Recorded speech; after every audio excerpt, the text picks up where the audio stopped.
प्रिय बंधुओं, हम सबके जीवन के 4 तल हैं, 4 लेवल हैं।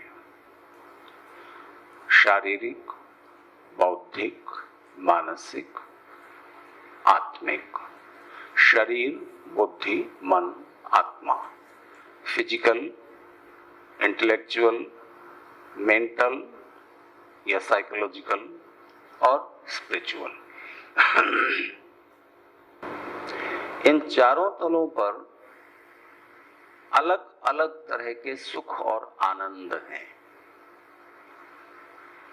शरीर के सुख क्या है? स्वाद, भोजन का स्वाद लेते हैं, नाक से सुगंध लेते हैं, कानों से शब्द सुनते हैं, आंखों से रूप देखते हैं।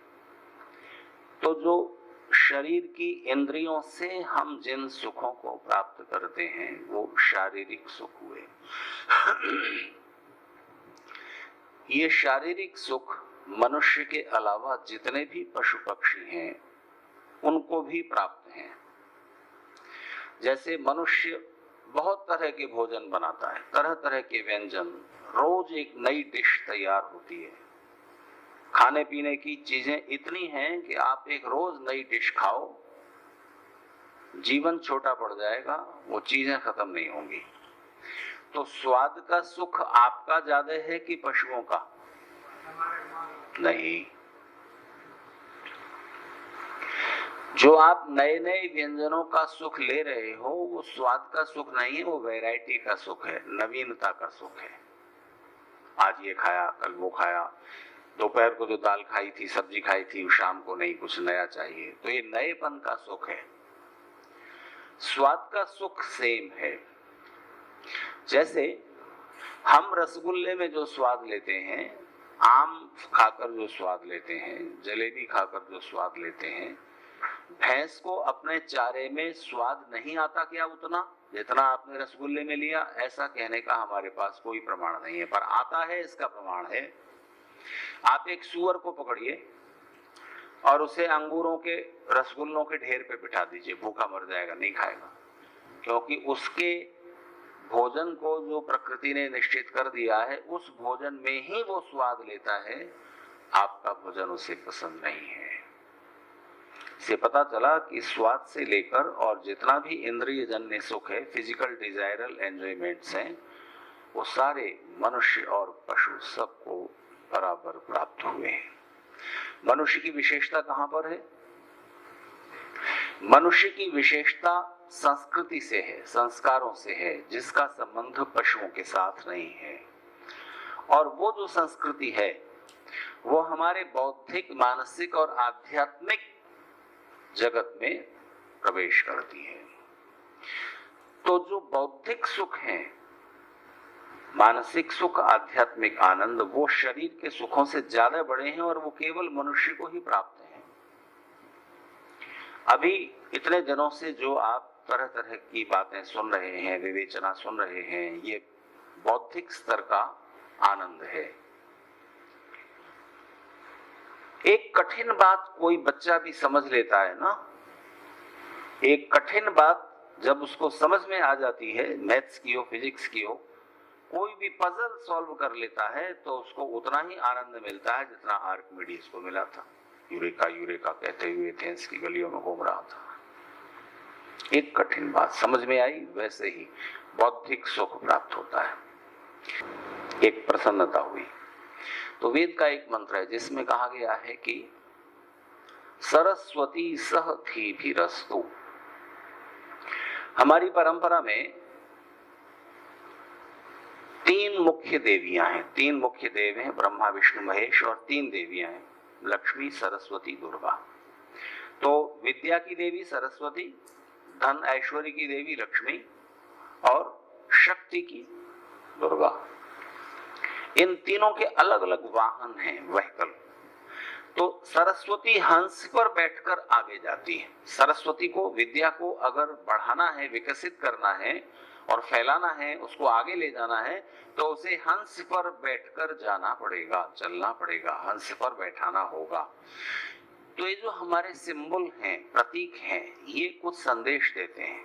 कुछ मैसेज इनके साथ छिपे हुए हैं। मैसेज को, मीनिंग को समझे बिना जब हम उनको ऐसा का ऐसा ही मान लेते हैं कि कोई सरस्वती देवी है जो हंस पर बैठी आकाश में घूमती फिरती है, उसकी प्रार्थना उपासना से विद्या आ जाएगी, ये अंधविश्वास हुआ। वास्तविकता ये कि सरस्वती विद्या तब आगे बढ़ती है जब हंस के ऊपर उसे अभिषिक्त करो। कैसे? हंस की एक क्वालिटी विख्यात है, सब जानते हैं कि हंस क्या करता है? नीर क्षीर विवेक कर देता है। नीर क्षीर विवेक का मतलब दूध और पानी को अलग अलग कर देना। आप कर सकते हैं? बिल्कुल कर सकते हैं। एक गिलास दूध लीजिए, उसमें एक नींबू निचोड़िए, दूध फट जाएगा, उसका सॉलिड पार्ट पनीर अलग हो गया और पानी अलग रह गया। हंस की चोंच में ऐसा एसिड होता है कि वो जब दूध में अपना मुख डालता है, चोंच डालता है, तो दूध फट जाता है, सॉलिड पार्ट खा लेता है, पानी छोड़ देता है। तो सरस्वती को विद्या को बुद्धि के साथ संयुक्त करना है। सबसे बड़े उद्देश्य दो हैं। एक जो आपने बोला सत्य, इसको थोड़ा और जोड़े एक बात, सत्य और असत्य को अलग अलग कर पाना। जैसे हंस नीर क्षीर विवेक करता है, इसी तरह ये बात सिंबॉलिकली कही गई है, जैसे हंस पानी और दूध को अलग अलग कर देता है, इसी तरह सत्य और असत्य बहुत बार मिले हुए रहते हैं। प्रकाश और अंधकार भी मिले हुए रहते हैं। जैसे यहां बताइए, इस हॉल में प्रकाश है कि अंधकार? बाहर देखिए तो जहां धूप है वहां की रिलेटिविटी से यहां अंधेरा है, ठीक है? तो इसका मतलब यहां प्रकाश भी है, अंधकार भी है, दोनों मिक्स हैं। तो सत्य और असत्य भी मिले हुए रहते हैं।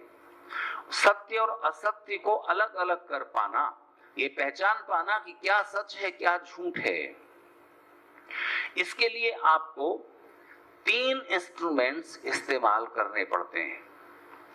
सत्य और असत्य को अलग अलग करने के लिए आपको 3 मुख्य इंस्ट्रूमेंट्स हैं जिनका इस्तेमाल करना होता है, और वो आपकी विद्या को आगे ले जाएगा, और उसके साथ बुद्धि का प्रयोग जरूरी है। तो सरस्वती विद्या जब बुद्धि के साथ जुड़ती है तब फैलती है, विकसित होती है।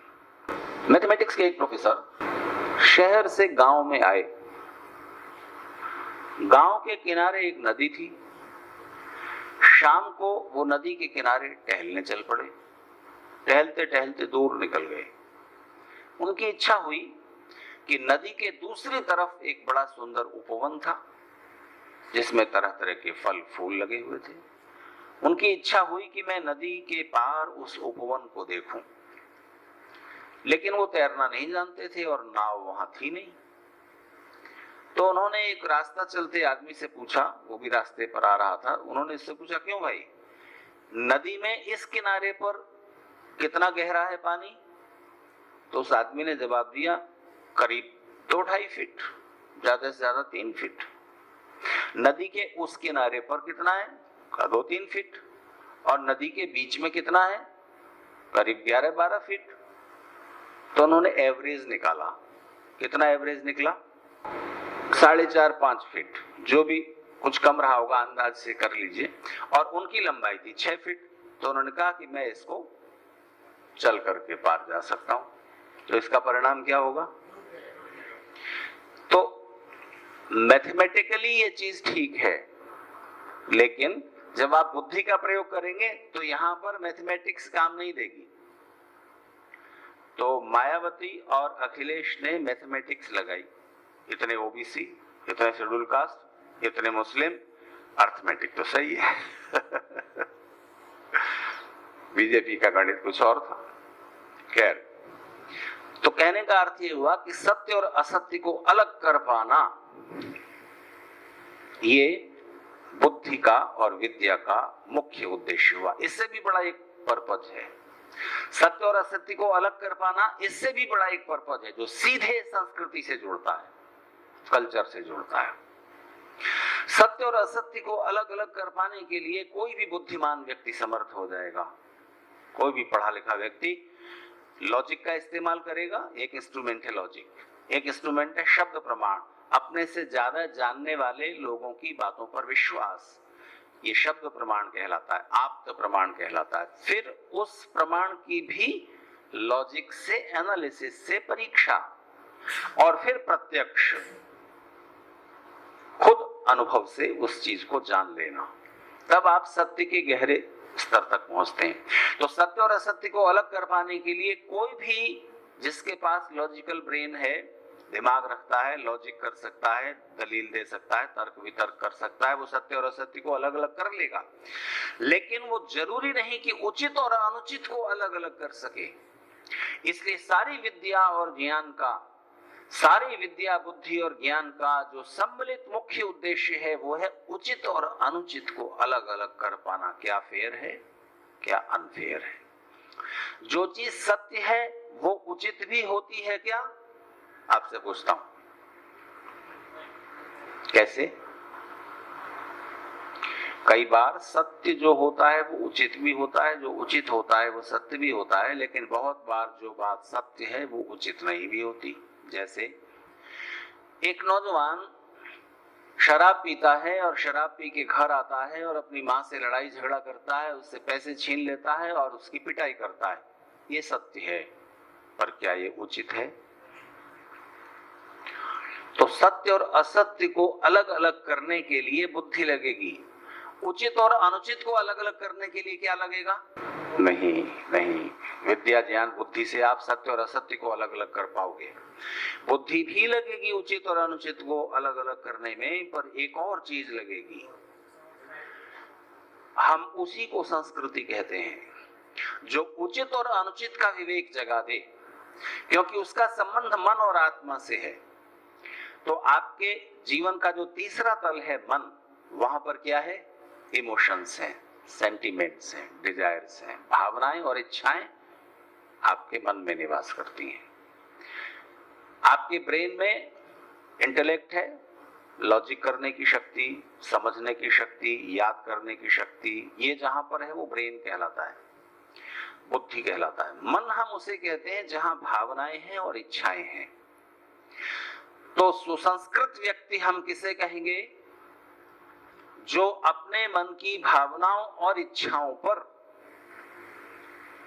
बुद्धि का और आत्मा का नियंत्रण रख सके। ये कैसे होगा?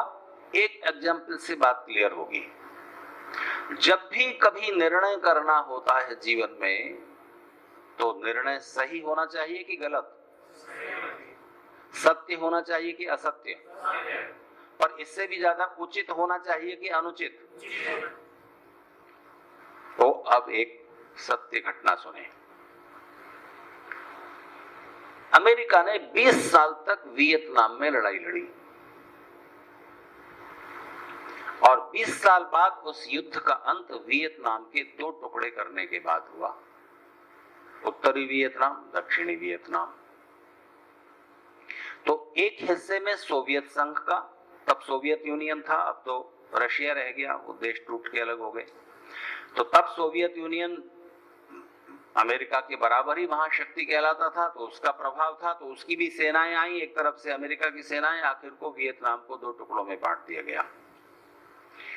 तो एक सैनिक जनरल आर्मी का, वियतनाम की आर्मी का, जो अमेरिका के लिए लड़ रहा था, अमेरिका की तरफ से युद्ध में शामिल था, वो फंस गया उस हिस्से में जो सोवियत यूनियन के इन्फ्लुएंस में, उसके प्रभाव में आ गया था। उसको पता था कि ऐसा किसी दिन हो सकता है, इसलिए ऐसे किसी दिन के लिए उसने अपने बचाव के लिए एक इंतजाम कर रखा था और अपने घर के पीछे के विशाल लॉन में उसने एक सेस्ना नाम का एक छोटा प्लेन सुरक्षित रखा हुआ था। सेस्ना 4 सीटर, 4 सीटों का एक छोटा हवाई जहाज। उसने अपनी पत्नी और अपने 2 बच्चों को सेस्ना में बिठाया और उड़ गया, ताकि अगर वो इनकी फौजों की पकड़ में आ जाएगा तो उसे टार्चर करेंगे, मार डालेंगे, युद्धबंदी बनाएंगे, तरह तरह से यातनाएं देंगे। तो उसने ये समझ रखा था कि ऐसा किसी दिन हो सकता है, तो वो पहले दूरदर्शी था, उसने अपना इंतजाम किया हुआ था, वो सेस्ना में बैठ करके उड़ गया। जब वो आकाश में उड़ा और वियतनाम के उस हिस्से की सीमा के पार पहुंचा, उसे पता था कि वियतनाम की सीमा पार करके समुद्र है और समुद्र में अमेरिका की नेवी का एक शिप डेरा डाले हुए। तो उस शिप पर, वो आपने देखा होगा नेवी के जो शिप होते हैं इतने बड़े होते हैं कि उस पर छोटे हेलीकॉप्टर, फाइटर प्लेन और फाइटर हेलीकॉप्टर उतर जाते हैं, तो वहीं से वो लड़ाई के लिए मैदान में पहुंच जाते हैं। तो उसने ये सोचा कि उस नेवी के शिप पर मैं अपना लैंड करूंगा और मुझे शरण मिल जाएगी अमेरिका में, मैं अमेरिका पहुंच जाऊंगा सुरक्षित। तो जब वो आकाश में पहुंचा, नहीं, उसका इरादा तो था नजदीक के किसी देश में जाने का और हो सके तो अमेरिका, लेकिन किसी दूर देश में जाकर उसे पेट्रोल लेना होगा। तब अमेरिका तक की यात्रा, बीच में 3-4 जगह पेट्रोल लेकर, छोटा हवाई जहाज है वो, अमेरिका तक की इतनी यात्रा तो सीधी नहीं कर सकता वियतनाम से। तो उसने सोचा था कि नजदीक के उस देश में मैं उतरूंगा और पेट्रोल लूंगा और तब आगे बढ़ जाऊंगा। लेकिन जब उसने पेट्रोल के बताने वाले मीटर पर नजर डाली तो पेट्रोल केवल 20 मिनट की उड़ान के लिए बाकी था।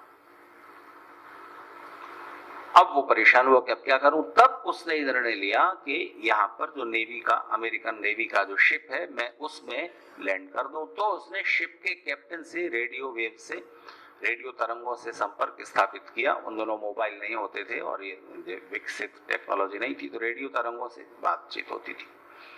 तो उसने रेडियो तरंगों से संपर्क स्थापित किया। तो शिप का कैप्टन जो अमेरिकन था, जब उसने ये बात सुनी कि हमारी तरफ से एक वियतनामी सैनिक जनरल लड़ता रहा है और वो शरण चाह रहा है सेस्ना हवाई जहाज को, उतरने के लिए शिप के रनवे पर जगह देनी पड़ेगी। लेकिन वो शिप तो वहां से डेरा उठाने की तैयारी में था, तो वहां सारे हेलीकॉप्टर और छोटे प्लेन लाकर रख दिए गए थे। तो रनवे जो था उस पर भी हेलीकॉप्टर खड़े हुए थे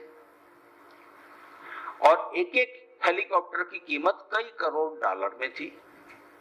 अगर सेस्ना को वो नीचे उतरने के लिए स्पेस दे तो इसका मतलब है कि 12 हेलीकॉप्टर समुद्र में धकेलने पड़ेंगे, डुबो देने पड़ेंगे। तो इतना बड़ा नुकसान अपने देश का वो कैसे करे। तो अब वो पशुपेश में पड़ गया कि क्या वो हेलीकॉप्टर्स को बचाए जो इतने मूल्यवान हैं, या उस सैनिक जनरल को बचाए जो उसके देश के लिए लड़ा है। अगर वो अपने सैनिक जनरल को नहीं बचाता जो उसके लिए लड़ता रहा, तो कितनी अनैतिक बात होगी और अमेरिका के लिए मतलब कितनी इमोरल ये बात कही जाएगी कि जो तुम्हारे लिए लड़ा तुम उसकी रक्षा नहीं कर सके। तो अब कैप्टन पशुपेश में पड़ गया कि क्या करूं, हेलीकॉप्टर बचाऊं या उस सैनिक जनरल को बचाऊं। तो जैसा कि हर ऑफिसर ये सेफ कॉर्नर रखता है कि अपने से ऊपर वालों से पूछो, अपने ऊपर जिम्मेदारी क्यों लो कि इसको बचाए। वो कोई कहेगा कि हेलीकॉप्टर क्यों नहीं बचाए, इतने कीमती थे, कोई कहेगा जनरल को क्यों नहीं बचाए, इतने कीमती थे। तो अपने ऊपर वाले पर जिम्मेदारी डाल दो। तो अपने से ऊपर वाले ऑफिसर से उसने पूछना चाहा तो रेडियो वेव से संपर्क हो नहीं सका। जब नहीं हुआ और वो बार बार संकेत भेज रहा है, सिग्नल दो मैं उतरूं, सिग्नल दो, सैनिक जनरल उधर से कह रहा है। अब तो जिम्मेदारी इसी पर आ गई, अब ये क्या करे। तो क्या हुआ कि ये बहुत पशुपेश में है, परेशान है और घूम रहा है इधर से उधर, इधर से उधर। तब इसके असिस्टेंट ने पूछा कि सर क्या परेशानी, आप बहुत परेशान लग रहे हैं।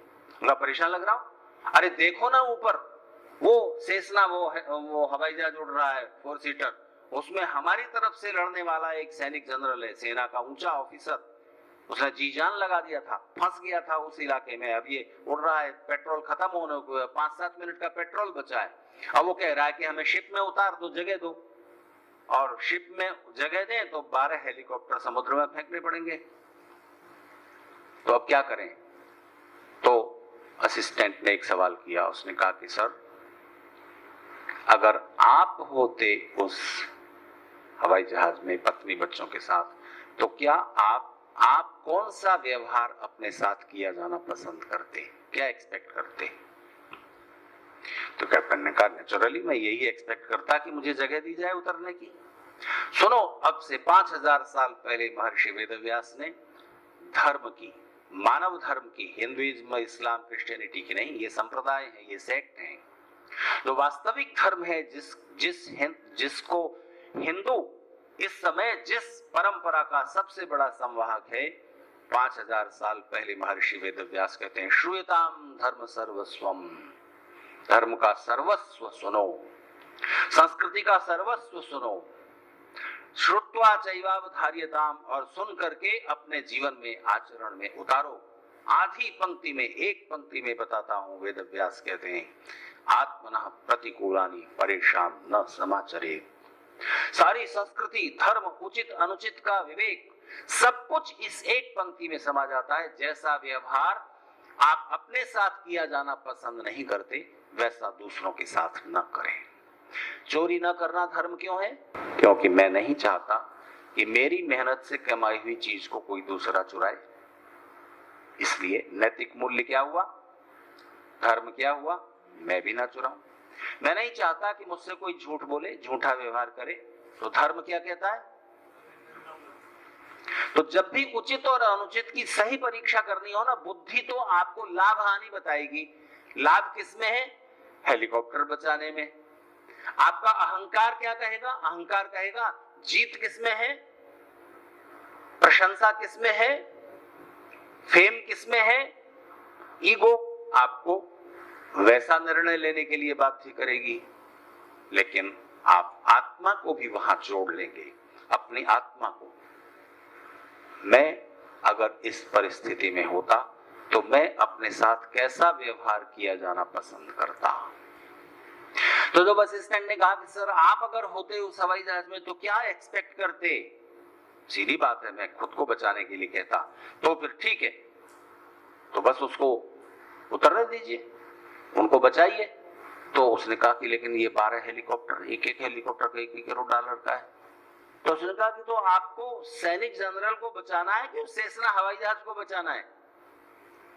आप सीधे उसको संदेश भेजिए कि हर हवाई जहाज में सीट के नीचे लाइफ जैकेट रहती है। आप जानते हैं ना, सीट के नीचे लाइफ जैकेट रहती है। बहुत बार हवाई जहाज का इंजन खराब हो गया, कुछ बात हो गई, तो लाइफ जैकेट पहनो, डोरी खींचो या मुंह से हवा भर दो, हवा भर जाती है और समुद्र में कूद जाओ। तो आप तैरते रहेंगे और फिर पास में कोई शिप जा रहा होगा, लाइफ बोट आपने पहनी हुई है, 1-8 घंटे आप तैरते रहोगे, तब तक लाइफ बोट आकर के आपको बचा के ले जाएंगी। हर शिप के चारों तरफ छोटी छोटी बोट बंधी रहती हैं, लाइफ बोट। ठीक है, तो कहा कि आप उसको कहो कि सेसना से वो कूद जाए, सेसना का मुंह उधर कर दें शिप के दूसरी साइड में, और चारों लाइफ जैकेट पहन के समुद्र में कूद जाए। सेसना भी उधर डूब जाएगा, हमें सेसना को थोड़ी बचाना है, हमें तो उस सैनिक जनरल को और उसके परिवार को बचाना है। लाइफ जैकेट पहनकर वो कूद जाएंगे और लाइफ बोट लेकर के हम उनको नाव में बिठा करके ले आएंगे। हमारे हेलीकॉप्टर तो कहां जा रहे हैं, हमारे हेलीकॉप्टर भी सुरक्षित रहेंगे और सैनिक जनरल, उसका परिवार भी बच जाएगा। 12 हेलीकॉप्टर के मुकाबले एक सेसना डूबता है तो डूब जाए, हमें सेसना को शिप पे उतारने की क्या जरूरत है? तो कैप्टन ने पूछा कि यार ये बात मेरे दिमाग में क्यों नहीं आई, पर टेंशन में था, प्रेशर में था। तो आप अपने मन को बुद्धि के नियंत्रण में रख सकते हैं, आत्मा को वहां उस परिस्थिति में खुद को रखकर देख सकते हैं, तो सही निर्णय करेंगे और उसके बाद टेंशन और स्ट्रेस से ऊपर उठ जाएंगे, क्योंकि आपकी बुद्धि सावधान है। बुद्धि इसलिए सावधान है क्योंकि आपका मन इमोशंस और सेंटिमेंट्स के जाल में नहीं फंस रहा। बुद्धि और मन दोनों इसलिए बैलेंस्ड हैं क्योंकि आप आत्मा को कहीं किसी परिस्थिति में खुद को वहां रख कर देख पा रहे हैं। मैं अपने साथ कैसा व्यवहार पसंद करूंगा, वैसा ही व्यवहार मुझे दूसरों के साथ करना चाहिए, और जैसा व्यवहार मैं अपने साथ पसंद नहीं करता वैसा व्यवहार दूसरों के साथ नहीं करना चाहिए। तो सही निर्णय करने के लिए क्या करना है? उचित और अनुचित का निर्णय जब भी करना हो, आत्मा को केंद्र में रखना, बुद्धि का भी उपयोग करना, मन का भी उपयोग करना, पर आत्मा वहां केंद्र में रहेगी। तो ध्यान दीजिए, बुद्धि के सुख मैंने आपको बताए, जीवन के गहरे प्रश्नों की तलाश, उन प्रश्नों को उठाना और उनके उत्तर खोजना। तो बुद्धि का उपयोग और बुद्धि का इस्तेमाल तो आप छोटे छोटे कामों में भी करते हो। यहां से वहां जाना है, बुद्धि आप लगाते हो। चल रहे हो, बुद्धि लगाते हो, नीचे पानी तो नहीं है, कीचड़ तो नहीं है, कीड़ा तो नहीं है, कुछ नहीं है। सड़क पार करते हो, बुद्धि लगती है। कोई बात समझते हो, बुद्धि लगती है। गणित पढ़ते हो, बुद्धि लगती है। सब में बुद्धि लगती है। लेकिन बुद्धि के स्तर का सबसे बड़ा सुख क्या है? जीवन के गहरे प्रश्नों के उत्तर की खोज। इस जीवन से पहले क्या था? क्या इस जीवन के बाद भी कुछ है, या ये पहला और आखिरी जीवन है? इस संसार को बनाने वाली कोई शक्ति है, या ये संसार अपने आप बन गया, या ऐसे ही बिना बना हुआ हमेशा से चला आ रहा है और ऐसे ही बना रहेगा? ईश्वर है या नहीं है? है तो क्या उसकी प्रार्थना करनी चाहिए? नहीं करनी चाहिए? जीवन का मुख्य उद्देश्य क्या है? हम सबके जीवन का अल्टीमेट गोल क्या है? इत्यादि गहरे प्रश्नों के उत्तर खोजना, ये बुद्धि का सबसे बड़ा सुख है। तो इन प्रश्नों के उत्तर बहुत सारे वैज्ञानिकों ने और दार्शनिकों ने दिए हैं, पर वो उत्तर जब तक किताबों में है तब तक वो उत्तर आपके नहीं है। जब आप उन्हें पढ़ेंगे और उन विविध उत्तरों का समन्वय करेंगे, उनमें हार्मनी स्थापित करेंगे और उनमें से सही उत्तर ढूंढ लेंगे अपनी बुद्धि का प्रयोग करके, तब वो उत्तर आपका अपना हो जाएगा। तो ज्ञान जब तक किताब में है तब तक आपका नहीं है, जब तक वो सिर्फ बुद्धि में है तब तक आपका नहीं है। तो अमेरिका के राष्ट्रपति का नाम हमें झट मालूम है, चेकोस्लोवाकिया के राष्ट्रपति का नाम जानने की जरूरत ही नहीं, बेल्जियम का नहीं पता, क्यूबा का नहीं पता, क्योंकि उनके राष्ट्रपति का प्रभाव विश्व की इकोनॉमी पर और राज्य व्यवस्था आदि पर नहीं पड़ता। तो अमेरिका के राष्ट्रपति का नाम सबको पता होता है। अमेरिका का राष्ट्रपति कौन है ये आपको मालूम है? ये आपकी सूचना है या ज्ञान? ज्ञान भी बदलता रहता है। जैसे ये हॉल अभी है, आप यहाँ आए, बैठ जाइए। आप यहाँ आए तो आपका ज्ञान ये है, आपने बिल्कुल देखा है, प्रत्यक्ष है, कोई सुनी हुई बात नहीं है कि यहाँ हॉल है। अब आप 5 साल बाद आए फिर कि जहां हमने 3 महीने ट्रेनिंग ली थी, हम रहे थे, देखे उस आश्रम को जाके फिर से, तो देखा तो यहाँ इस हॉल की जगह एक मल्टी स्टोरी बिल्डिंग पाई। तो अब ज्ञान बदल गया ना। अब ये ज्ञान था में हो जाएगा कि हॉल था, अब 5 मंजिल की बिल्डिंग है। तो ये बात थोड़ी ठीक है। चलिए इसको क्लियर करते हैं। एक आप में से किसी मित्र ने कहा था कि ज्ञान वो है जो उपयोग में आता है। ठीक बात है, वो सूचना काली बिल्ली ने बच्चे दिए, ये सूचना यूजलेस है, इसलिए इसको आप सूचना के लेवल पर भी नहीं रखेंगे। ये घटना अखबार में भी नहीं छपेगी, ठीक है। अमेरिका के राष्ट्रपति डोनाल्ड ट्रंप हैं, ये सूचना आपके काम आती है, इसलिए कुछ अंशों में ये सूचना है और कुछ अंशों में ज्ञान है। जैसे प्रकाश और अंधकार मिलते हैं, ऐसे ही सूचना और ज्ञान भी मिले हुए। यहाँ पर ही कुछ अंशों में सूचना है और कुछ अंशों में ज्ञान है। यहाँ पास में दवाइयों की दुकान कहाँ है? ये सूचना है कि ज्ञान? दोनों, सूचना और ज्ञान का मिश्रण। धरती गोल है, ये सूचना है कि ज्ञान? जो सूचना जितने ज्यादा समय तक वैसी ही रहेगी, वो उतने अंशों में सूचना की बजाय ज्ञान है। पर एक और लक्षण है, एक और सिम्टम है जो कि सूचना को ज्ञान में कन्वर्ट करेगा। एक ऑटो रिक्शा ड्राइवर से पूछो धरती कैसी है, तुरंत जवाब देगा गोल। देगा कि नहीं देगा? पर उससे पूछो कैसे माने कि गोल है, तब वो चुप रह जाएगा।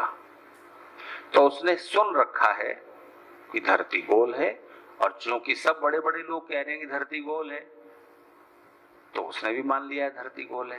तब उससे पूछो कि धरती दिखती तो फ्लैट है, तो कैसे माने कि गोल है, तब वो उसका कोई उत्तर नहीं दे सकेगा।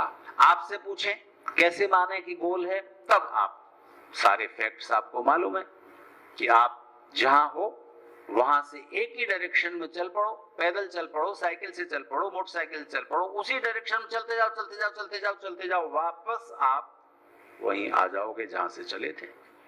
तो कोलंबस चला था स्पेन से, एक ही दिशा में चलता गया, वापस स्पेन आ गया, फिर दूसरी तीसरी यात्रा में अमेरिका पहुंचा।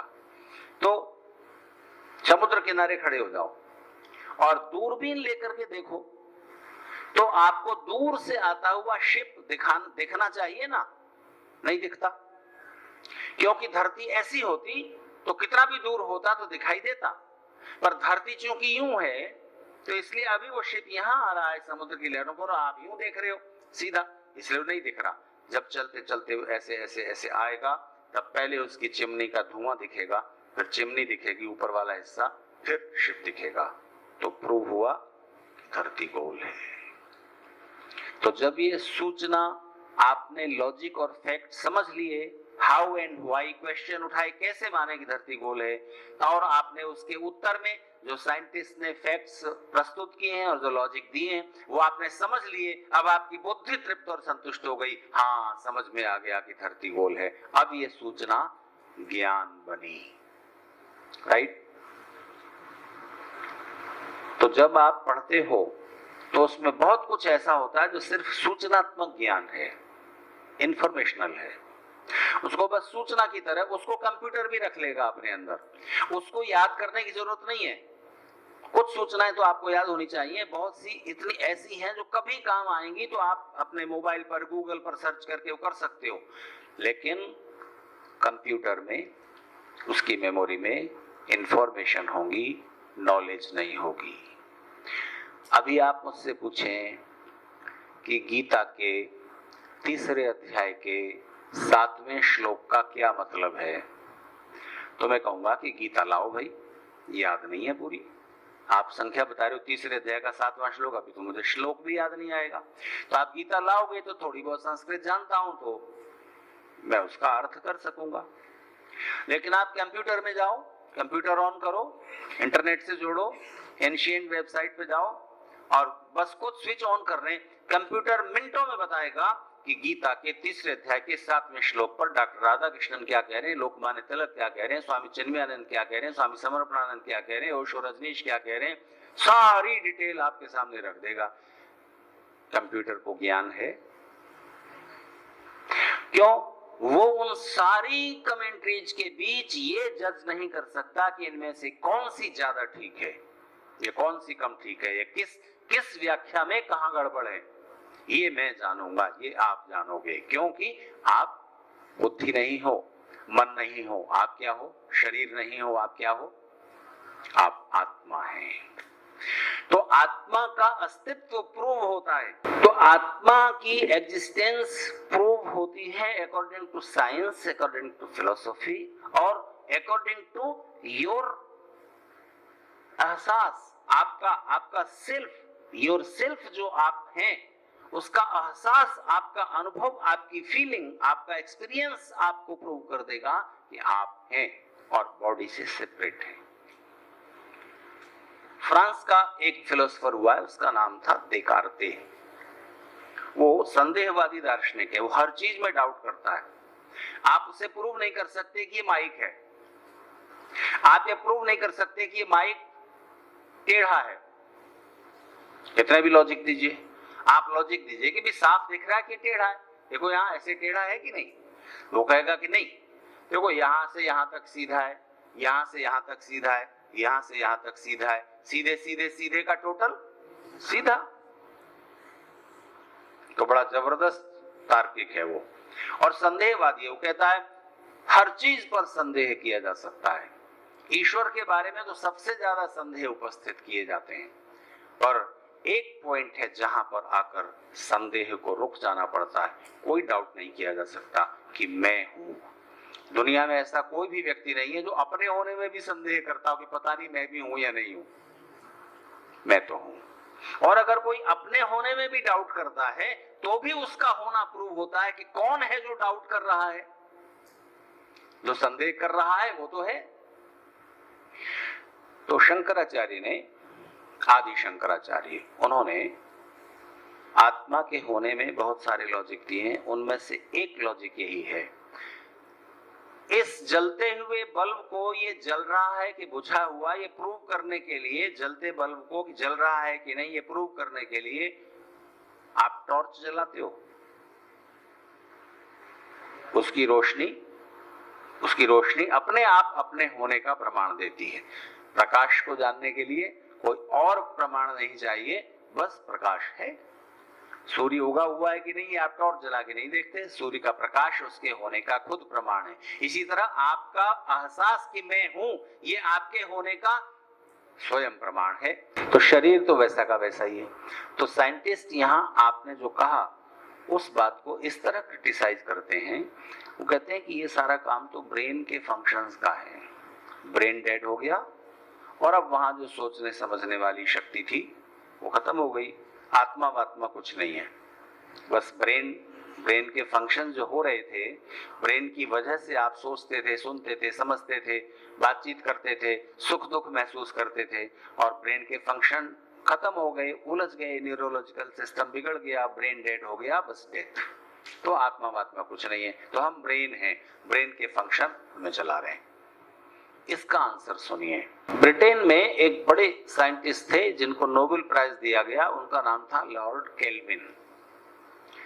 लॉर्ड केल्विन ने अपने समय में एक बात कही थी, उसने कहा था कि आने वाले समय में हम एक ऐसी मशीन बना सकेंगे जो शतरंज के खेल में, चेस के खेल में आदमी के दिमाग को हरा दे।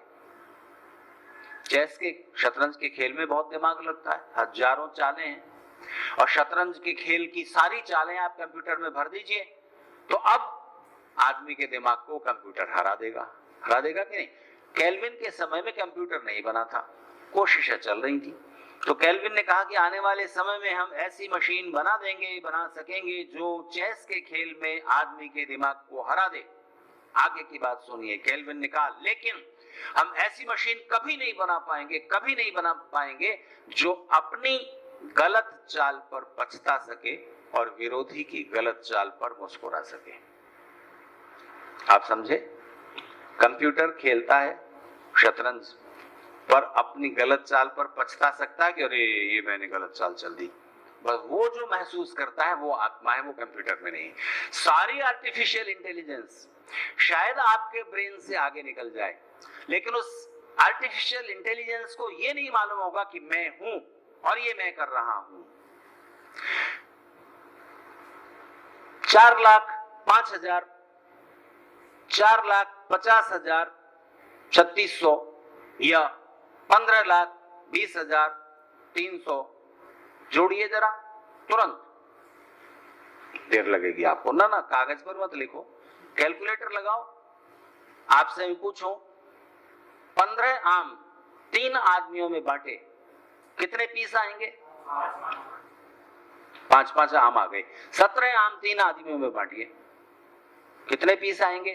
तो आपको सोचने में टाइम लगेगा। और कैलकुलेटर, फर्क क्या है? कैलकुलेटर ब्रेन के सारे फंक्शन करता है, कंप्यूटर का एक छोटी सी बानगी कैलकुलेटर। लेकिन कैलकुलेटर ये नहीं कर सकता कि किसी दूसरे फार्मूले से हिसाब लगा के देखें। इस तरह नहीं, हम इस तरह सोचते हैं, या ये कहे कि नहीं करता, अभी मन नहीं है, ये उसके पास नहीं।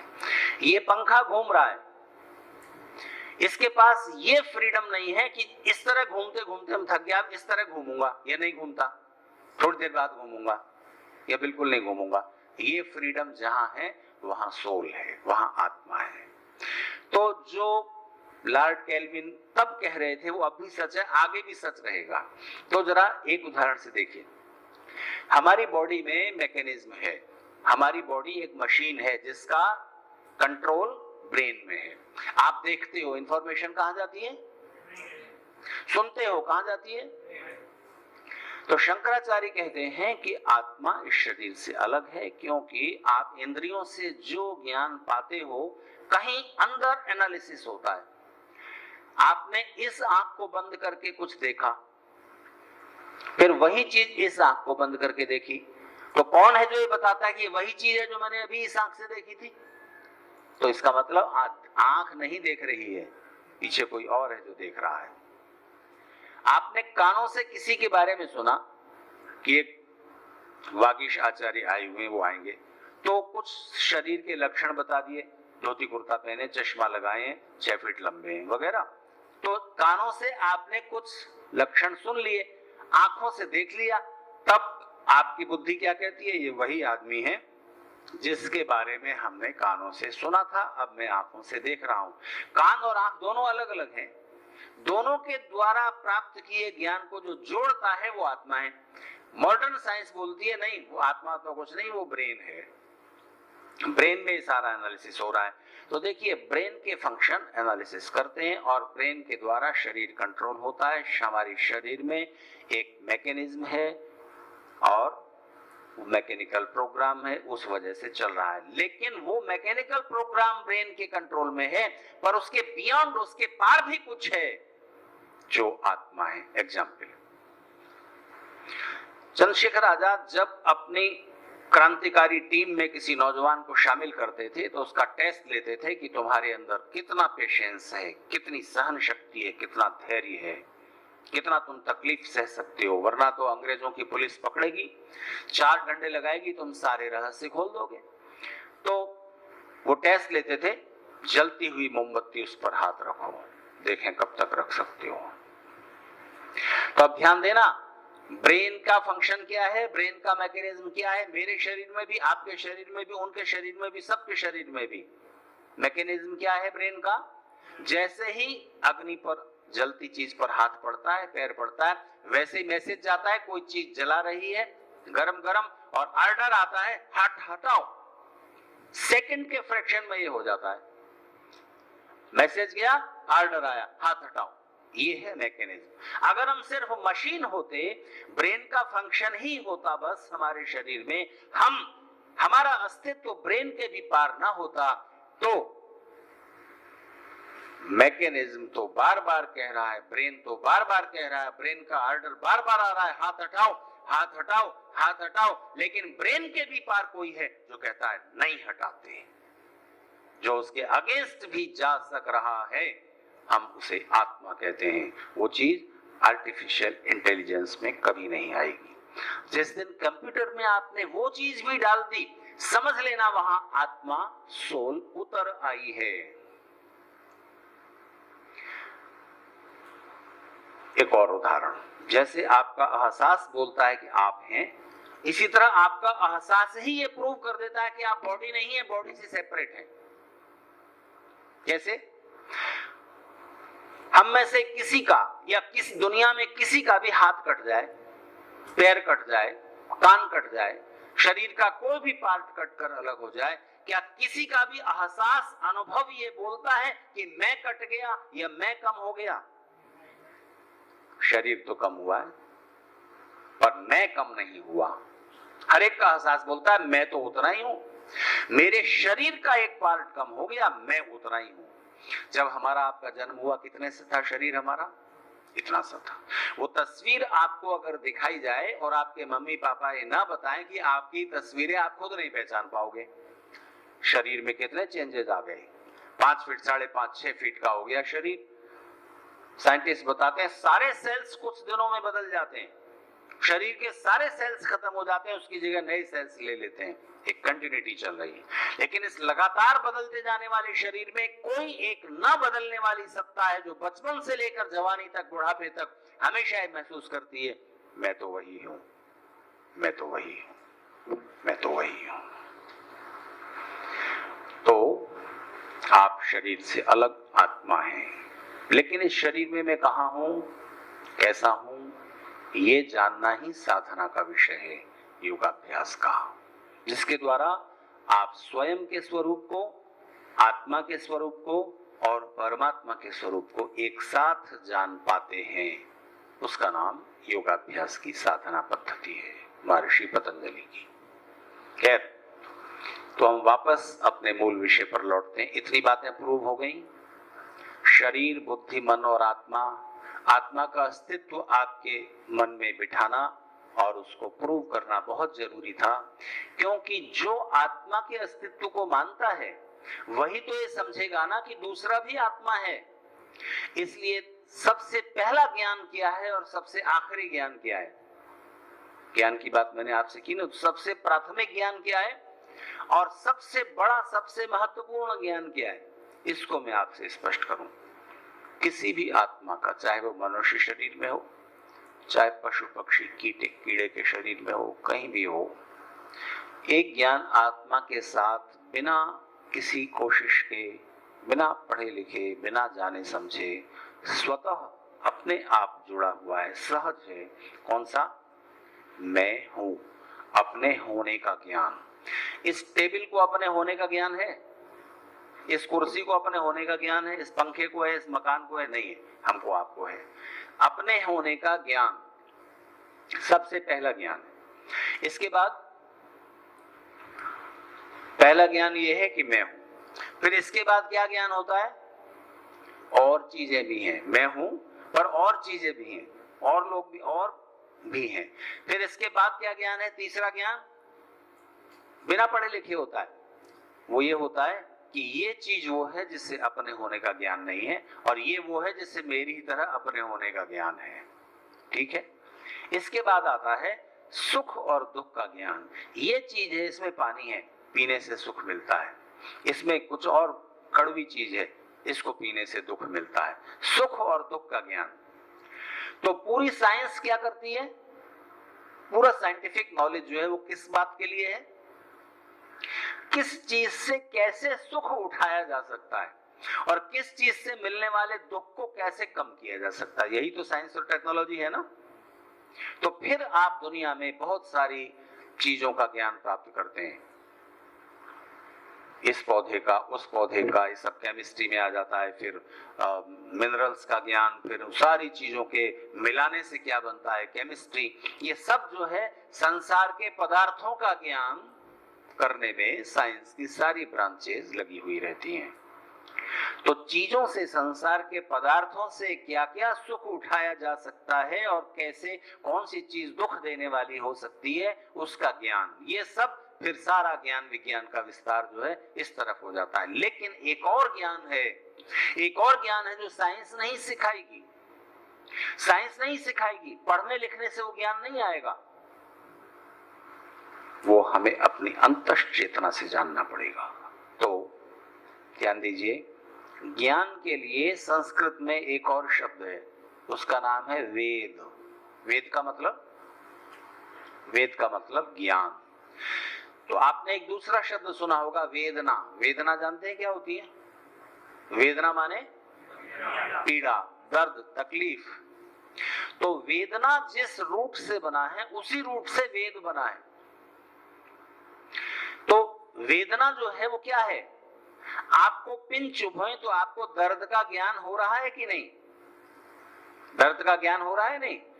तो क्योंकि दर्द का भी ज्ञान होता है, इसलिए वेदना शब्द संस्कृत में ज्ञान वाली धातु से ही बना है, वेदना। तो वेदना किसको होती है? वेदना का, दर्द का ज्ञान किसको है? हर एक को, हर एक को, चींटी को भी, गधे को भी, मनुष्य को भी, हर एक को दर्द का ज्ञान है कि नहीं? और हर एक को जिस तरह दर्द का ज्ञान है, दुख का ज्ञान है, इसी तरह सुख का ज्ञान भी है कि नहीं? सुख का भी ज्ञान है ना। तो ये चीज मुझे दुख दे रही है, ये ज्ञान, और ये चीज मुझे सुख दे रही है, ये ज्ञान तो सबको है। संस्कृति क्या कहती है? संस्कृति पशुओं के बीच नहीं है, संस्कृति केवल मनुष्यों के बीच है। और उसका सबसे मुख्य धरातल, ये सबसे महत्वपूर्ण ज्ञान है कि जैसा सुख दुख मुझे होता है वैसा ही सुख दुख दूसरे को भी होता है। इसका परिणाम क्या निकला?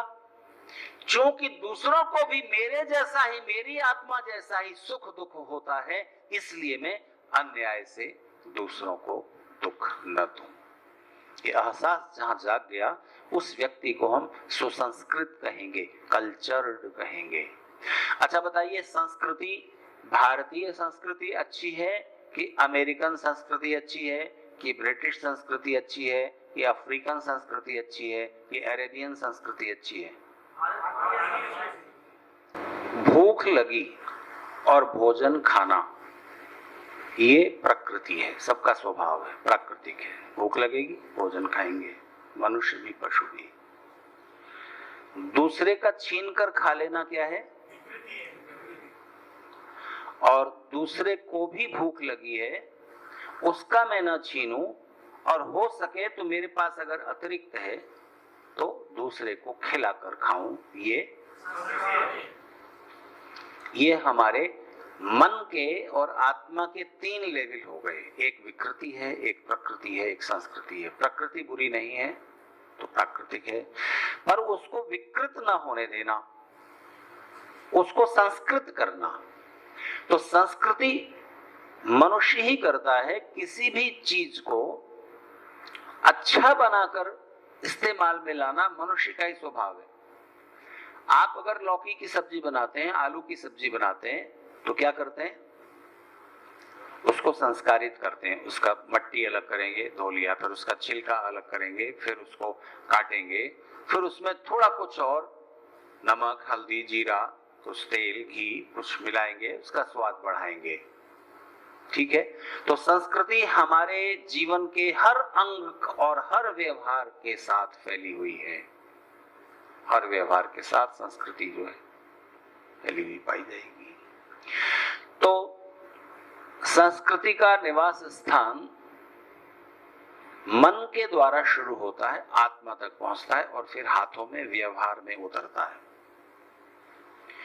क्योंकि मन को तो अपना स्वार्थ अच्छा लगेगा, अपना सुख अच्छा लगेगा, फिर बुद्धि बताएगी कि क्या करना चाहिए, क्या नहीं करना चाहिए। आत्मा आपको यथोचित निर्णय में, उचित और अनुचित का निर्णय करने में, विवेक करने में मदद करेगी कि मैं अपने को उस परिस्थिति में रखकर देखूं जैसा मैं आपको बता चुका। ठीक है ना? तो हर व्यवहार करते हुए हमें दूसरों के सुख दुख के केंद्र में स्वयं को रखकर देख लेना होता है। छोटे छोटे व्यवहार में ये बात चलती है। तो 2 मित्र एक कमरे में सोए हुए हैं, गर्मी का मौसम है, एक को बुखार हो गया है, पंखा चलाने से उसका बुखार बढ़ेगा और आपको गर्मी लग रही है, क्या करना चाहिए? फिर आपको तो गर्मी लगेगी।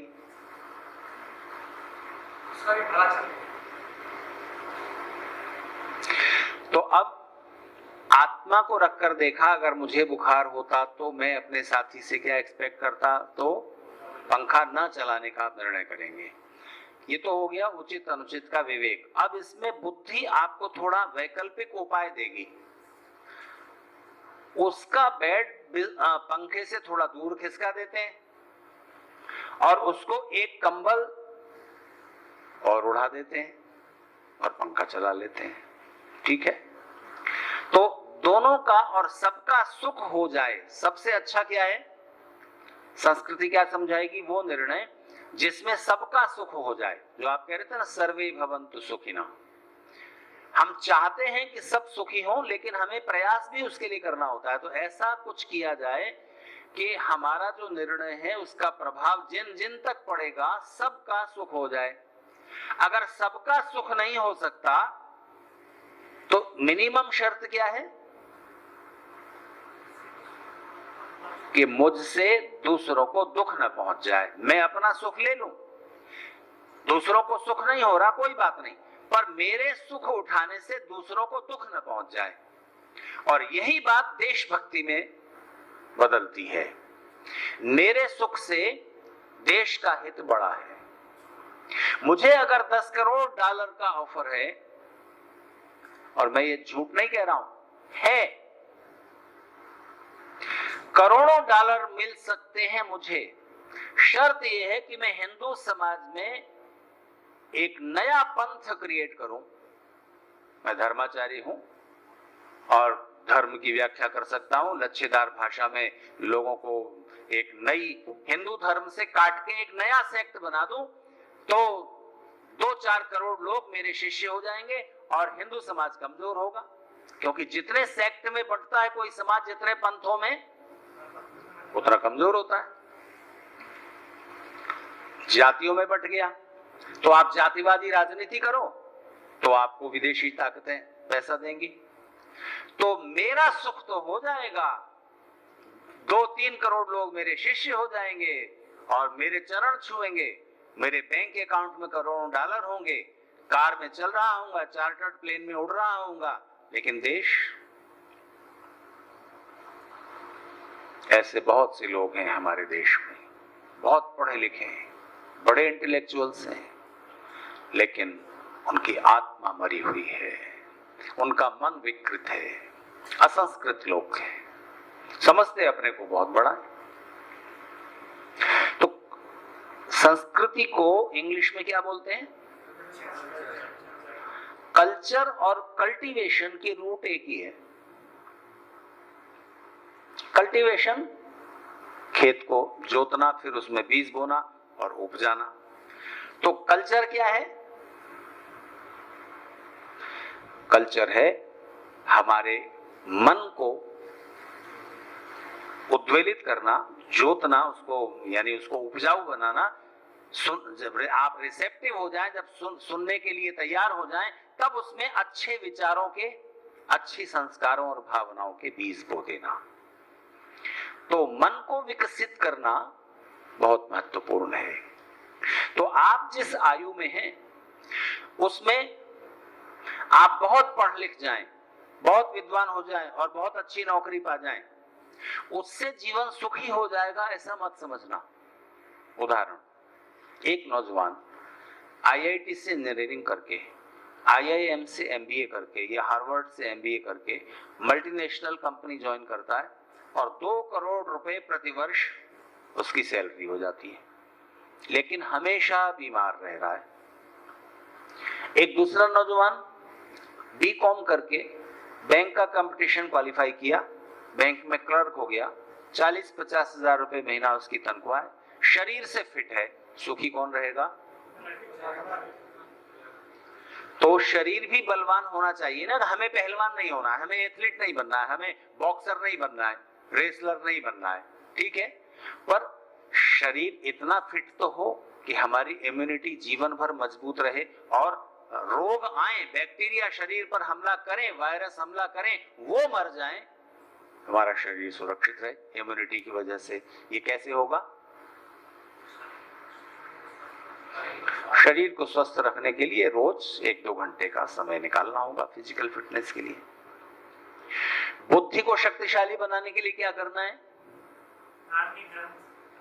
नहीं, अध्ययन करना है, फिजिक्स पढ़िए, केमिस्ट्री पढ़िए, मैथ्स पढ़िए, सोशियोलॉजी पढ़िए, जो भी आपका सब्जेक्ट है वो पढ़िए, लेकिन एक ही सब्जेक्ट पढ़ने से ज्ञान पूरा फलित नहीं होता, थोड़ा थोड़ा बहुत कुछ जानना होता है। एक जिसमें आपका स्पेशलाइजेशन है उसको विशेष रूप से पढ़िए, ठीक है। ये बुद्धि को शक्तिशाली बनाना हुआ। मन को शक्तिशाली बनाने के लिए क्या करेंगे? नहीं, वो ऊंची चीज हो गई, वो आत्मा के लिए हो गया। मन की भूमिका है उसमें, मन को कंसंट्रेट करना पड़ता है। बहुत अच्छा, इसको यूं कहिए, मन की इच्छाओं और भावनाओं को अपने कंट्रोल में रख पाना। मान लीजिए एक कार है, बहुत कीमती कार है, बटन दबाओ तो शीशे नीचे हो जाते हैं, ऊपर हो जाते हैं, तो अब हर कार में, और उसमें बटन दबाओ तो छत खुल जाती है, बटन दबाओ तो छत बंद हो जाती है, बटन दबाओ तो एक बीच में एक स्क्रीन लग जाती है कि आप मोबाइल पे, फोन पे बात कर रहे हैं, अपने साथ बैठे आदमी से बात कर रहे हैं, तो ड्राइवर आपकी बात ना सुने तो एक पर्दा हो जाएगा, आपको दिखता रहेगा। आप चाहते हैं कि देखा भी ना जाए आपको, तो वो स्क्रीन ये भी कर देगी कि आप देख नहीं सकते, आप देख पा रहे हो, आप नहीं दिखोगे। 250 किलोमीटर की स्पीड से पिकअप लेती है। उसकी कुर्सी में बड़े सुखद इंतजाम है, एक बटन दबाओ तो आपके पैरों की मसाज हो जाती है, एक बटन दबाओ तो कमर की मसाज हो जाती है, एक ऐसा एक सिर पर वो रख लो हेलमेट सा, और बटन दबाओ तो सिर का मसाज हो जाता है। ऐसी फैल जाती है कुर्सी, लेट जाओ, बैठना चाहते हो तो ऐसे कर लो। इतनी सारी सुविधाएं उस कार में, आप सब बैठना चाहेंगे, पर उसमें ब्रेक नहीं है, फिर बैठेंगे? किसी को नहीं बैठना है। हम इस गाड़ी में हैं, शरीर में। तो इसमें प्रगति के लिए कौन सा तत्व सबसे पहले चाहिए? जीवन में उन्नति और प्रगति के लिए सबसे पहले क्या चाहिए? नहीं आपको जीवन में प्रगति और उन्नति करनी है, उसके लिए सबसे पहले क्या चाहिए? आप यहां आए उन्नति की आशा में, आप कुछ और भी करेंगे जीवन में उन्नति करने के लिए। तो जो कुछ भी आप करते हो सुख पाने के लिए, उन्नति करने के लिए, सबसे पहले कौन सी चीज चाहिए होती है? आपको परीक्षा में पास होना है, आपको अध्ययन करना है, आपको अच्छा जॉब पाना है, जो कुछ भी करना है उसमें सबसे पहले किस चीज की जरूरत है? चाहिए सबसे पहले वो नहीं चाहिए, उससे भी पहले कुछ और चाहिए, उससे भी पहले चाहिए। उसका नाम है उत्साह, एंथुजियाज्म। अगर मन में कुछ पाने की, कुछ करने की उमंग ही नहीं है तो आप पहला कदम भी आगे नहीं बढ़ाओगे। एकाग्रता, धैर्य वगैरह, बुद्धि सब बाद में आते हैं, ठीक है ना? तो ये उत्साह कहाँ रहता है? मन में, ठीक है? तो उत्साह, आगे बढ़ने की इच्छा, एम्बिशन, महत्वाकांक्षा, ये आपको एक्सेलरेट करती हैं। एक्सेलरेटर होता है ना कार में, दबाओ तो उसकी स्पीड बढ़ती है। तो आप आगे जाएं, इसके लिए उत्साह, उमंग वगैरह जो भावनाएं हैं वो एक्सेलरेटर है। कहाँ है? मन में। तो क्रोध आता है, कहां पर है? लालच आता है, कहां है? अन्याय करके, किसी की चोरी करके कुछ चुरा लेने की इच्छा होती है, कहां है? तो गुस्सा आया और गुस्से के आवेग में लिया घूसा, जोर से सामने वाले के मुंह पर जड़ दिया, गुस्से के आवेग में। या इतना बड़ा अपराध नहीं था कि उसका मुंह तोड़ दें आप, तो कितना गुस्सा किया जाए, कितना ना किया जाए, या अभी चुप रहा जाए, वो लोग चाह रहे हैं, और अपने गुस्से को रोक लिया जाए। ये शक्ति कहां पर आएगी? मन में। तो मन ही एक्सीलरेटर है और मन ही ब्रेक है, बुद्धि उसमें सहायता करती है। तो आपको गुस्सा आया, गुस्से में कुछ भी अंड-बंड गालियां बोल दी जाएं, या लड़ बैठे, या थोड़ा सोच समझ के। खाने की बहुत अच्छी अच्छी चीजें सामने रखी हुई हैं और फ्री की हैं, शादी की पार्टी में गए हुए हैं, तो इतना खा लेंगे 3 दिन भूख ही ना लगे, या दस्त लग जाए, या कहीं रुकने का पॉइंट होता है। तो जो ब्रेक है, अगर जो नहीं लगा सकता वो कुछ नहीं कर सकता। इसलिए दुनिया में सबसे शक्तिशाली कौन है? जल्दी बोलिए। नहीं, व्यक्ति कौन शक्तिशाली है? जो जब उचित हो तब अपने को आगे बढ़ा सकता है, और जब उचित हो तब रोक सकता है, और उचित और अनुचित का विवेक कर सकता है। तो बुद्धि को शक्तिशाली बनाने के लिए रोज थोड़ा सा कठिन सब्जेक्ट पढ़िए, जिसको पढ़ने में बुद्धि लगेगी, समझने में मेहनत लगेगी। मन को शक्तिशाली बनाने के लिए क्या करें? मन को शक्तिशाली बनाने के लिए रोज 1, 2, 3 ऐसे काम कीजिए जो जरूरी हैं और जिनको करने से मन बचता है, टालता है, छोड़ो कल कर लेंगे, जिसमें आपका मन नहीं लगना चाहता, जो काम बोरिंग है।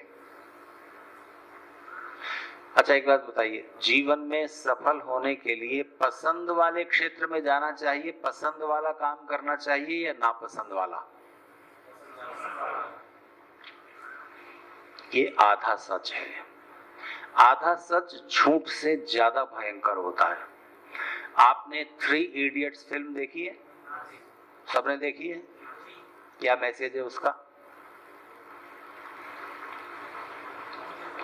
सब जानते हैं। मैसेज ये है कि जबरदस्ती इंजीनियरिंग में धकेल दिया गया और वो असफल हो रहा है, तो फोटोग्राफर बन के सुखी भी हो गया, सफल भी हो गया।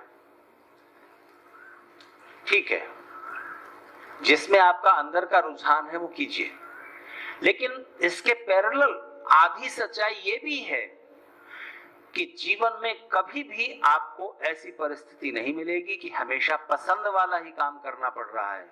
बताइए, खाना बनाना किसी को पसंद आएगा? गर्मी में, मई जून के महीने में, जुलाई में गैस जलाकर, चूल्हा जलाकर खाना पकाती हैं कि नहीं हमारी माताएं बहनें? पसंद का काम है क्या? कपड़े धोना पसंद आता है क्या? झाड़ू लगाना पसंद आता है क्या? पत्थर तोड़ना, मकान बनाना, धूप में सब ईंटें ऊपर पहुंचाना है पसंद का काम है क्या? 18 घंटे खड़े रह करके 8 ऑपरेशन रोज कर देना क्योंकि नहीं तो मरीज मर जाएगा, ये पसंद का काम है क्या? ध्यान देना, मन, आपका मन, हर एक का मन हर उस काम से बचेगा जिस काम को करने में मेहनत लगती है, चाहे अकल की चाहे शरीर की। जहां भी कंसंट्रेशन लगेगा, जहां भी बुद्धि लगानी पड़ेगी, जहां भी पसीना बहाना पड़ेगा, मन उस काम से बचेगा। छोड़ो, कोई और कर ले तो आप कभी ना करो, आपके बदले कोई और कर दे तो आप कभी ना करो, है कि नहीं बात? तो जीवन में सफलता का फंडा ये नहीं है कि आप पसंद वाले काम करें। सफलता का फंडा ये है कि आप सुबह उठते हैं और आपके सामने कार्यों की लिस्ट होती है और आप देखते हैं कि वो सारे काम आपकी पसंद के नहीं हैं, एक काम पसंद का है, लेकिन जो नापसंद आने वाले काम हैं वो जरूर करने हैं, वो बहुत इंपॉर्टेंट है और उन कामों को आप कर डालते हैं चाहे वो काम आपको पसंद नहीं है लेकिन यूजफुल है। 31 जुलाई तक इनकम टैक्स की रिटर्न भर देनी है, नहीं तो इस बार गवर्नमेंट ने नियम कर दिया कि जेल भी जाना पड़ेगा। पहले सिर्फ जुर्माने का प्रावधान था, अब की उन्होंने जेल भी कर दी है। और इनकम टैक्स की रिटर्न के सारे कागज इकट्ठे करना और सारा वो हिसाब किताब मिलाना और सीए के पास बैठ के सिर खपाना किसी को भी पसंद नहीं आता है। अगर गवर्नमेंट छूट दे दे तो कोई भी अपनी इच्छा से रिटर्न नहीं भरेगा। और 31 जुलाई नजदीक आ रही है तो मैं देखता हूँ दिल्ली में, पानीपत में, अभी कल पानीपत से मैं दिल्ली आया, 3 दिन पानीपत में था, तो मैं देखा लोग सुनने आ तो रहे हैं लेकिन जल्दी भाग जाना चाहते हैं, सीए से अपॉइंटमेंट है। आचार्य जी बस हो गया, अब 1 घंटा बहुत है, नहीं तो घंटों बैठकर सुनते हैं क्योंकि 31 जुलाई नजदीक है। तो पसंद ना आने वाले कामों को जो कर डालता है वो सफल होगा, क्योंकि जिंदगी में ऐसा कभी नहीं होगा कि आपको हमेशा पसंद आने वाला काम ही करना पड़े। एक फील्ड हो सकता है आपका प्रोफेशन का जिसे आप अपनी पसंद वाला चुनो, पर मेहनत उसमें भी लगेगी, ऐसा नहीं है। अच्छा, क्रिकेट खेलना पसंद का काम होता है बच्चों को, होता है ना, पर जब वो आपका प्रोफेशन बनता है फिर वो आपका खेल नहीं रहता, फिर वो तपस्या बन जाता है। समझ रहे हैं आप? फिर वो खेल नहीं है, मनोरंजन नहीं है, वो तपस्या बन गई। 10-10, 12-12 घंटे मैदान पर प्रैक्टिस कर रहा है खिलाड़ी, ऐसे नहीं होता है, कंधे की नसें उतर जाती हैं बॉल फेंकते फेंकते, करना है। तो खेल भी फिर मनोरंजन नहीं रहता जब वो प्रोफेशन बन गया। तो ध्यान दीजिए, अपनी पसंद का क्षेत्र कैसे चुनोगे? 3 इडियट फिल्म देख के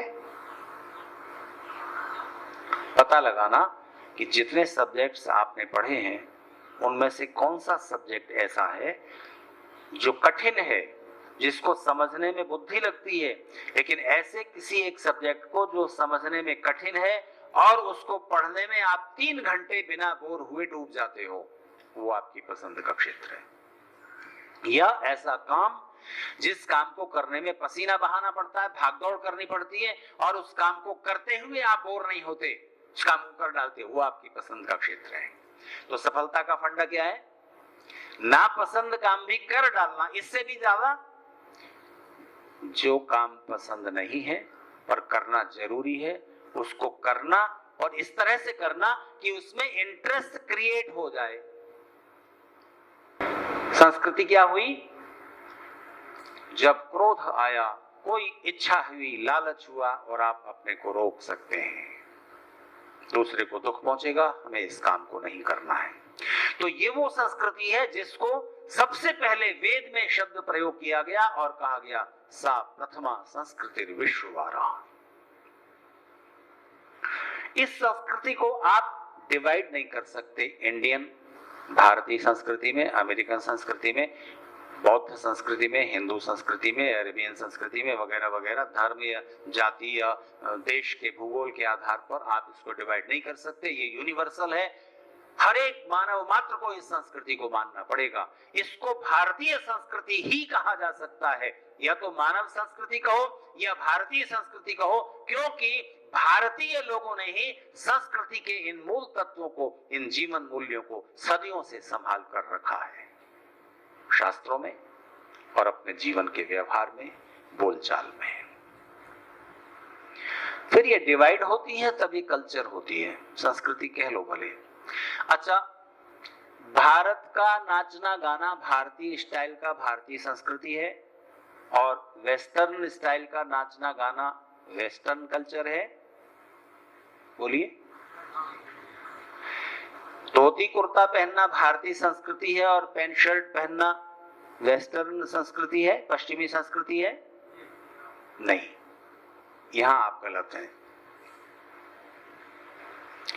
तो इस बार के बजट में जब निर्मला सीतारामन ने बजट पेश किया तो उसमें दिलचस्प बात क्या हुई, रेड कलर के बस्ते में लपेट कर वो बजट लाई थी और कहा कि ये भारतीय संस्कृति है कि हमारे व्यापारी लोग हमेशा से बस्ते में लाल कपड़े में बांध के बही खाते रखते हैं, तो हमेशा ब्रीफ केस में लाया जाता था बजट, तो लाल कपड़े के बस्ते में बांध कर लाई। तो एनडीटीवी एक चैनल है जो बीजेपी का विरोध करता है, तो उसके एक एंकर हैं रवीश कुमार, उन्होंने इसका मजाक बनाया कि लाल कपड़े में तो बजट बांध के ला रहे हैं और इंग्लिश में बजट पेश कर रहे हैं। ये कैसी भारतीय संस्कृति है? बजट पेश करना था तो संस्कृत में करो, भारतीय संस्कृति की बात करते हैं तो। ऐसी ऐसी बातें रवीश कुमार ने कही। खैर, मेरा आपसे कहना यह है कि खान पान, उठना बैठना, पहनना ओढ़ना, नाचना गाना, रहन सहन, ये सभ्यता का अंग होते हैं, संस्कृति का नहीं। ध्यान दीजिए, इस बात को नोट कर लीजिए मन में, कागज में लिखने की जरूरत नहीं, याद रह जाएगी। सभ्यता और संस्कृति में क्या अंतर है? सभ्यता होती है सभायाम भव सभ्य, जो सभा में उठने बैठने के जो सलीके हैं, जो कायदे हैं, उनका पालन करता है वो व्यक्ति सभ्य है। सभ्य यानी सिविलाइज्ड, ठीक है? तो एक बात बताइए, खड़े खड़े खाना खाना और बैठकर सामने थाली में खाना खाना, दोनों में संस्कृति कौन सी और सभ्यता कौन सी है? नहीं नहीं, दोनों ही सभ्यता है और परिस्थिति के अनुसार इसमें कोई अंतर नहीं पड़ता। कभी जरूरी है तो आप खड़े खड़े खा लो, बैठ के खा लो, कोई बात नहीं है। तो सभ्यता बदलती रहती है। ये धोती 2000 साल पहले की नहीं है ड्रेस भारतीय लोगों की। भारत कितना विविधता वाला देश है। मैदानी इलाकों में जहां गर्मी पड़ती है वहां ये खुले कपड़े, ढीले कपड़े बहुत सुखद हैं, लेकिन पहाड़ी इलाकों में, कश्मीर में, नेपाल में, जो भारत का ही हिस्सा मान लीजिए, उत्तराखंड में, पहाड़ों में आप धोती पहनकर जिंदा नहीं रह सकते। रहोगे, अगर जिद करोगे तो 2-4 साल बाद ही आपके घुटनों में और यहाँ दर्द और कुछ न कुछ बीमारी हो जाएगी, सर्दी से होने वाली। मैं अमेरिका जाता हूं तो चूंकि मेरा जो छवि है, जो इमेज है, वो एक धर्माचारी की है, तो मुझे धोती कुर्ता पहन के और पैंट कोट पहन लूं तो फिर वो विशेषता नहीं रहती। मैं अपने देश को प्रतिनिधित्व दे रहा हूं। तो वहां सर्दी इतनी है, जब सर्दी के महीने में कभी जाता हूं तो धोती के अंदर 3 थर्मल पहनने पड़ते हैं। आप जानते हो थर्मल, मोटे जो कपड़े के पैंट के अंदर भी पहन लेते हैं ना, चुस्त पजामे की तरह, 3 पहन के तब घर के दरवाजे से कार तक आए, यहां से यहां तक इतनी देर में तो सनसनाती हुई हवा आर पार हो जाती है। उसके बाद भी तो उन लोगों के लिए वही उचित है कि वो सिले हुए और मोटे पैंट जैसे कपड़े ऊनी पहने। लेकिन यहाँ का आदमी गर्मी के मौसम में मोटे कपड़े की पैंट पहने बैठा है और अंदर मोटा अंडरवियर। आप जानते हैं इसका परिणाम क्या है? इसका परिणाम उसके जो स्पर्म्स हैं वो लगातार कमजोर हो रहे हैं भारतीय आदमी के। पहले 6 फीट लंबाई एवरेज थी भारतीय लोगों की, और 10 में 2 लोग 6.5 फीट के, 6.25 फीट के, 7 फीट के मिल जाते थे। अब एवरेज लंबाई 5 साढ़े 5 है, 6 फीट का कोई 10 में 2 आदमी देखता है। तो ये क्यों हुआ है? तंबाकू, शराब शरीर को नुकसान पहुंचाने वाली चीजें सीधे शुक्राणुओं पर असर डालती हैं, और मोटे कपड़े गर्मी में। सबसे सुखद ड्रेस भारत के लिए कुर्ता पजामा, ट्रैक सूट पहन लीजिए, पैंट पहनिए, मैं ये नहीं कह रहा हूं, क्योंकि आज की उसमें सभ्यता हमने वो अपना ली है। तो आप ऑफिस जाएंगे, यहां जाएंगे तो पैंट पहननी होगी, लेकिन उस पैंट को आपके लिए सलाह दे रहा हूं, लिनेन की पहनिए। लिनेन का कपड़ा आता है ना, जो गर्मी नहीं देता। अंडरवियर पतला पहनिए, पतले कपड़े का बना भी सकते हैं अंडरवियर। तो खैर, तो सभ्यता के नियम जो है वो बदलते रहते हैं। आप ये पहन लो, वो पहन लो, भारत में ये पहन लो, अमेरिका जाओ तो वो पहन लो, सभ्यता के नियम बदलते रहेंगे। लेकिन संस्कृति मानव संस्कृति नॉन चेंजेबल होगी, क्योंकि उसका संबंध मन से है। तो कोई व्यक्ति दूसरे व्यक्ति के साथ कैसा व्यवहार करता है, ये उसके मन से जुड़ी हुई बात है। मन में अगर उसको दूसरों के सुख दुख का कोई एहसास नहीं है, दूसरों के सुख दुख का कोई एहसास नहीं है, तब फिर वो दूसरों को दुख पहुंचा करके भी अपना सुख पाने की कोशिश करेगा। इसीलिए सबसे बड़ा ज्ञान क्या है, बस ये कहकर मैं बात समाप्त करूं। सबसे बड़ा ज्ञान क्या है? सबसे पहला ज्ञान क्या? मैं हूं। इसके बाद क्या? मेरे अलावा दूसरी चीजें भी हैं। तीसरा क्या? कि ये चीज वो है जो अपना सुख दुख, अपना ज्ञान, अपने होने का ज्ञान नहीं रखती, ये वो है जो मेरी तरह अपने होने का ज्ञान रखते हैं। इसके बाद सुख दुख, कौन सी चीज हमारे लिए सुखद है, कौन सी दुखद है, ये पढ़ाई लिखाई, साइंस का विस्तार, इससे होगा। लेकिन सबसे बड़ा ज्ञान जो हर मनुष्य में होना चाहिए, जिसके लिए पढ़ने लिखने की जरूरत नहीं है, साइंस पढ़ने की जरूरत नहीं है, आपको कॉमर्स और ये सब पढ़ने की जरूरत नहीं है, वो ये ज्ञान है जिसके बिना आप सब कुछ पढ़ लिखने के बाद भी मनुष्य नहीं होगे। वो ज्ञान ये है कि मेरी ही तरह सामने वाला जो आत्मा है उसको भी सुख दुख महसूस होता है, इसलिए मैं अन्याय से उसको दुख न पहुंचाऊं। इसको वेदना नहीं कहते, इसको संवेदना कहते हैं, सेंसिटिव होना। कुछ लोग सेंसिटिव होते हैं, दूसरों के दुख दर्द को समझते हैं, कुछ लोग टची होते हैं। क्या फर्क है दोनों शब्दों में? सेंसिटिव वो हैं जो सेंसिटिव है, भाई दूसरे को तकलीफ होगी, ठीक है, और टची वो है उसको जरा सा 2 बातें कह दी बुरा मान गया। वो खुद के लिए सेंसिटिव है, दूसरों के लिए नहीं, वो उसे टची कहलाया जाता है। खैर, तो ज्ञान का जो सबसे प्रमुख भाग है वो संस्कृति को निरूपित करता है।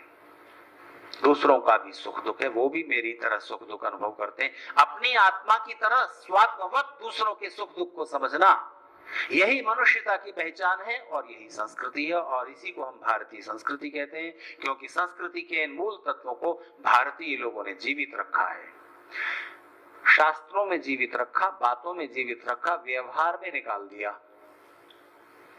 व्यवहार में न निकाला होता तो भारतीय कभी गुलाम नहीं होते। अपने ही देशवासियों से लड़ रहे हैं, अपने ही समाज के बहुत सारे भाग को हम अछूत या नीच कह दे रहे हैं, शिक्षा से वंचित कर दे रहे हैं। ये हिंदू धर्मशास्त्रों की व्यवस्था नहीं थी, ये कुछ परिस्थितियों की वजह से ऐसा हो गया, तो समाज कमजोर होता गया। तो संस्कृति को हमेशा बनाए रखने के लिए, जीवित रखने के लिए सच्चे उपदेश, वो व्यवस्थाएं, अच्छे सन्यासी, विद्वान तपस्वी लोग उसका निरंतर प्रचार करते रहें, इसकी आवश्यकता होती है। तो आपके मन में देशभक्ति, भारतीय संस्कृति का भाव आपकी चेतना में बना रहे, जीवन में आप सफल हो। बस एक आखिरी प्रश्न करूंगा, शरीर को शक्तिशाली बनाने के लिए व्यायाम, बुद्धि को शक्तिशाली बनाने के लिए अध्ययन, मन को शक्तिशाली बनाने के लिए रोज कुछ ऐसा करना जो आपको पसंद नहीं है, जो मन नहीं करना चाहता, और रोज कुछ 2-3 काम मत करना जो मन करना चाहता है और बुद्धि भी मना नहीं कर रही, कोई उसमें बुराई नहीं है, फिर भी मत करना। एक और रसगुल्ला खा ले, न कोई आपका पेट खराब हो रहा है, न कोई बुराई है, न कोई पाप है, लेकिन नहीं खाएंगे।